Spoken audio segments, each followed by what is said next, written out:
आधी रात को चुपचाप अपने ही महल से भाग जाए तो समझ लो कुछ बहुत बड़ा छुपा है।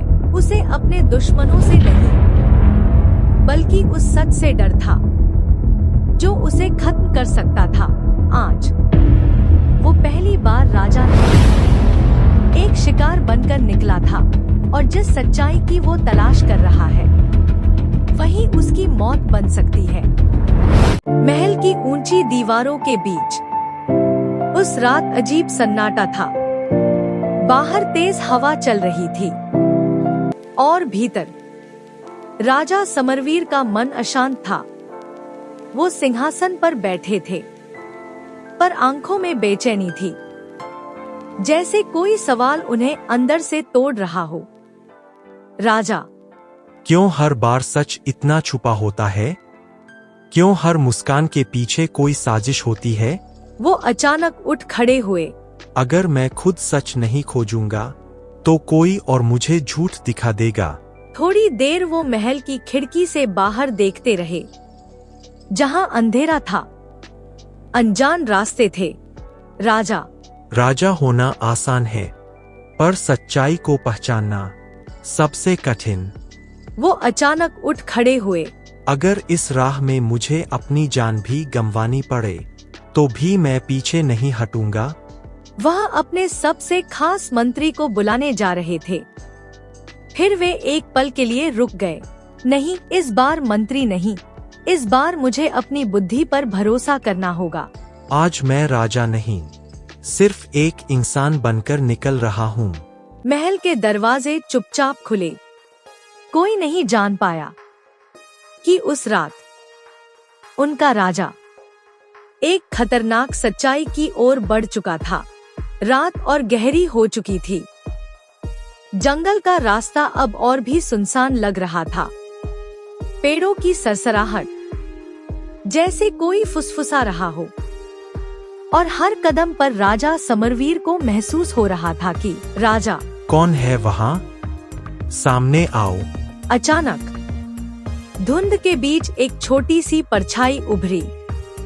एक नन्हा बच्चा, फटे कपड़े, नंगे पैर, लेकिन उसकी आंखें डर से नहीं, रहस्य से भरी थी।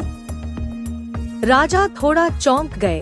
तुम इस समय यहाँ अकेले? बच्चा एक कदम आगे बढ़ा। अकेले तो आप भी हैं, महाराज। राजा की सांसें थम गई। तुम्हें कैसे पता मैं कौन हूँ? बच्चा हल्का सा मुस्कुराया, जैसे उसे सब पहले से मालूम हो। राजा वो नहीं होता जो ताज पहनता है, राजा वो होता है जो सवालों से भागता नहीं। राजा कुछ पल चुप रहे। उनके चेहरे पर अब हैरानी और बेचैनी दोनों थी।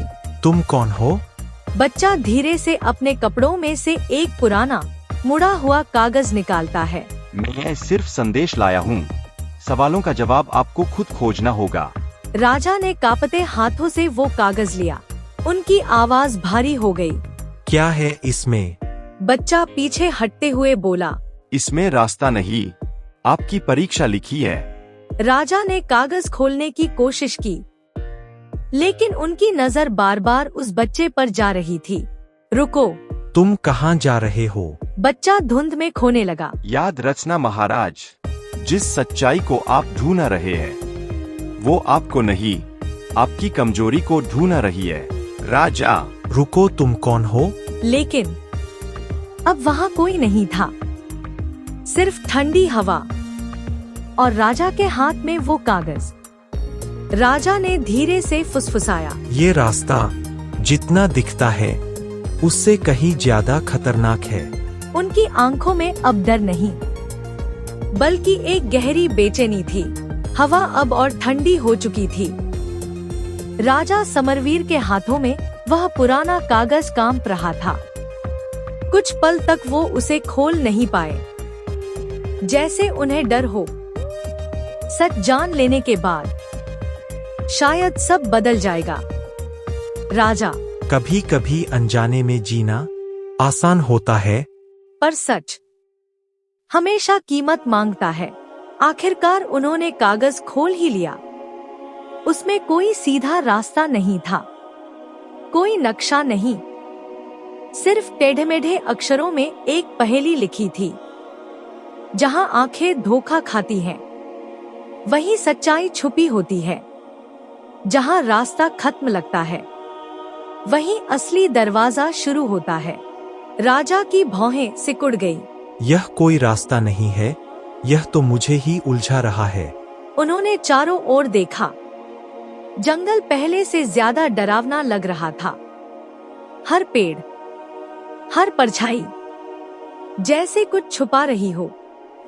अचानक उन्हें लगा जैसे कागज के अक्षर हल्के हल्के चमकने लगे हैं। राजा, ये क्या है?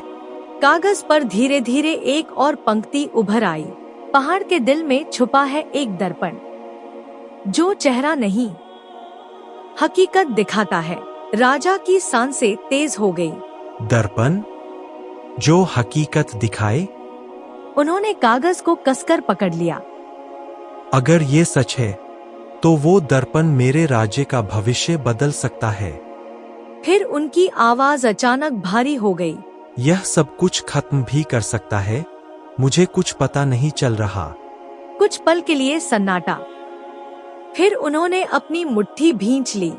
अब डरने का समय नहीं। अब हर कदम सोच समझ कर रखना होगा।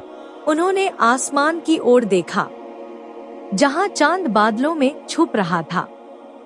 जिस सच्चाई को छुपाया जाता है, वो सबसे खतरनाक होती है। ये रास्ता सिर्फ मंजिल तक नहीं, बल्कि एक ऐसी सच्चाई तक ले जाएगा, उधर से लौटना आसान नहीं होगा। सुबह की हल्की रोशनी के साथ राजा समरवीर एक छोटे से गांव के पास पहुंचे, पर ये गांव सामान्य नहीं था। कोई आवाज नहीं, कोई हंसी नहीं, बस सन्नाटा। गांव में लोग हैं, पर जिंदगी नहीं। कुछ लोग दूर खड़े थे, लेकिन जैसे ही राजा उनकी ओर बढ़े, सबने अपने चेहरे ढक लिए। राजा, डर किस बात का है? मैं कोई शत्रु नहीं हूँ। तभी एक बूढ़ा आदमी धीरे धीरे आगे आया। उसकी आवाज कांप रही थी। यहाँ सवाल मत पूछो। जितना कम जानोगे, उतना सुरक्षित रहोगे। राजा की आंखों में शक गहराने लगा। मुझे उस पहाड़ के बारे में जानना है। बूढ़ा घबरा गया। वहीं मत जाओ। जो वहां गया, वो कभी वापस नहीं आया। राजा एक कदम और आगे बढ़े। और जो सच से भागता है, वो पहले ही हार चुका होता है। बूढ़ा कुछ पल चुप रहा। अगर जाना ही है, तो रास्ता मत देखना, निशान देखना। राजा हैरान हुए। निशान? बूढ़ा पीछे हट गया। यहाँ हर चीज दिखती कुछ और है और होती कुछ और। अचानक गांव के सारे लोग अपने अपने घरों में चले गए। फिर से वही सन्नाटा। राजा ने गहरी सांस ली। ये जगह सिर्फ डर नहीं छुपा रही, ये किसी बड़े रहस्य का दरवाजा है। और वो धीरे धीरे उस पहाड़ की ओर बढ़ने लगे।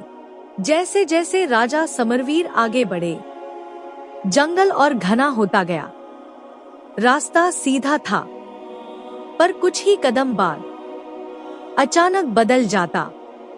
उन्हें ऐसा लगता है कि जैसे कोई मेरा पीछा कर रहा है। राजा रुक गए।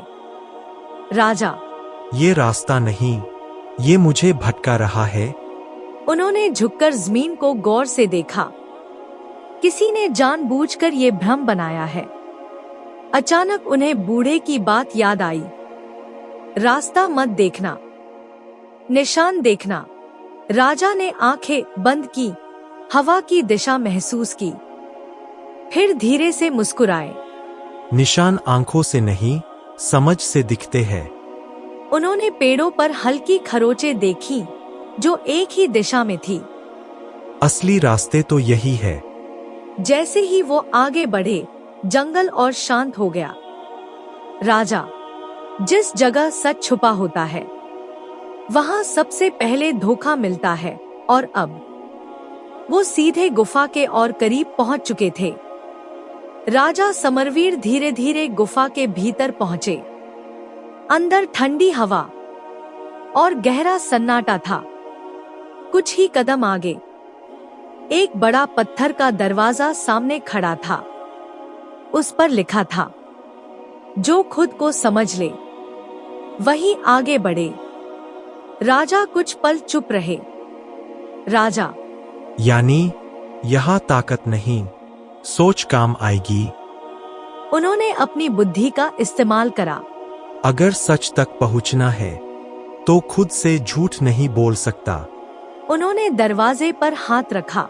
मैं डरता हूँ पर मैं भागूंगा नहीं। अचानक दरवाजा धीरे धीरे खुलने लगा। राजा ने गहरी सांस ली।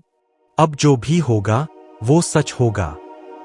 गुफा के भीतर कदम रखते ही राजा समरवीर के चारों ओर अंधेरा और गहरा हो गया। कुछ दूर आगे हल्की सी रोशनी चमक रही थी। वो धीरे धीरे उस रोशनी की ओर बढ़े और फिर उनके सामने था एक विशाल दर्पण। पर जैसे ही उन्होंने उसमें देखा वो ठिठक गए। उसमें उनका चेहरा नहीं था, बल्कि अलग अलग चेहरे दिखाई दे रहे थे। एक चेहरा डर से कांप रहा था, दूसरा लालच से भरा हुआ, तीसरा क्रोध में जलता हुआ। राजा की सांसें तेज हो गई। राजा, ये मैं नहीं हो सकता। उन्होंने फिर देखा, पर हर बार एक नया रूप सामने आ जाता। ये दर्पण चेहरा नहीं, अंदर का सच दिखा रहा है। राजा धीरे धीरे पीछे हटे। क्या सच इतना डरावना होता है? राजा कुछ देर चुप रहे। क्या मैं ऐसा हूँ जैसा इस दर्पण में दिख रहा है? कुछ पल के लिए वो चुप रहे। उनकी आंखों में नमी सी आ गई। और तभी पीछे से दुश्मन आ गए। राजा ने इधर उधर देखा, मगर दुश्मन से अलावा और दूसरा उन्हें कोई और नहीं चमक रहा था। दुश्मन राजा, तुम्हें फंसाने की यह एक साजिश थी और तुम इस साजिश में फंस गए। राजा को दुश्मनों ने पकड़ लिया। राज्य में बहुत दिन से राजा महल में नहीं थे। सभा में मंत्री विचार कर रहे थे कि हमारे राजा एक हफ्ते से राज्य में नहीं है। तुमको क्या लगता है राजा कहाँ पर गए होंगे? मंत्री नीतीश, मुझे लगता है महाराज कोई मुसीबत में फंस गए हैं। रानी बोली, हाँ, मेरे मन में भी बहुत डरावने से विचार आ रहे हैं। तुम सैनिकों को लेकर तुरंत निकलो। मंत्री नीतीश अपनी पूरी सेना लेकर राजा को ढूंढने निकल जाते हैं। आसपास के गांव में मंत्री राजा को ढूंढने पहुंच जाते हैं और गांव वाले से पूछते हैं, सुनो, तुमने हमारे राजा को इधर से कहीं जाते हुए देखा है क्या? गांव वाले, नहीं, हमने किसी राजा को यहाँ पर नहीं देखा। मंत्री दूसरी जगह राजा को ढूंढने निकल जाते हैं। मंत्री, आज हमें राजा को ढूंढते ढूंढते पूरे 2 दिन हो गए, मगर राजा का कोई पता नहीं है। फिर वह एक जंगल में पहुंचते हैं जो सुनसान था, वही जिसमें राजा गए थे। जंगल के बहुत अंदर तक जाने के बाद उन्हें एक गुफा चमकती है। वह गुफा कुछ अलग थी। मंत्री नीतीश और सेना आखिरकार उस गुफा तक पहुंच गए। चारों तरफ सन्नाटा, लेकिन भीतर से हल्की हलचल की आवाजें आ रही थी। सेनापति, लगता है महाराज इस गुफा के अंदर है। सभी मंत्री और सैनिक गुफा के अंदर जाते हैं और वह देखते हैं कि राजा को दुश्मनों ने पकड़ रखा है। मंत्री, महाराज आप यहाँ पर। सैनिक और दुश्मनों में जोरदार युद्ध चलता है और सभी मंत्री लोग दुश्मनों को मार डालते हैं और राजा को गुफा से बाहर ले आते हैं। मोरल, जादू अक्सर सिर्फ भ्रम होता है, लेकिन सच्चाई और मेहनत ही असली ताकत होती है। दिखावे पर नहीं, सच्चाई पर भरोसा करना चाहिए।